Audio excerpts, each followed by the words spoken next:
Africa Media Live TV. Kindly subscribe to our YouTube channel to get updated on the trending gist, latest news all over the world.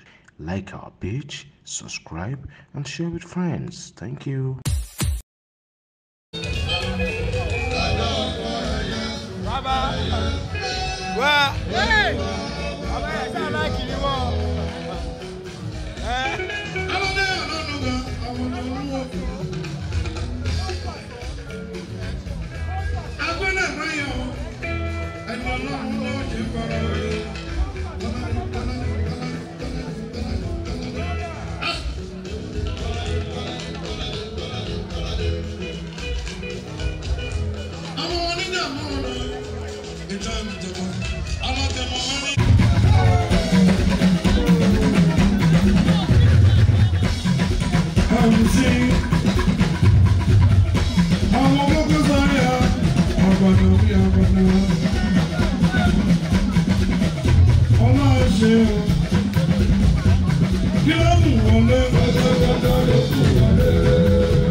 Media Live TV. Kindly subscribe to our YouTube channel to get updated on the trending gist, latest news all over the world.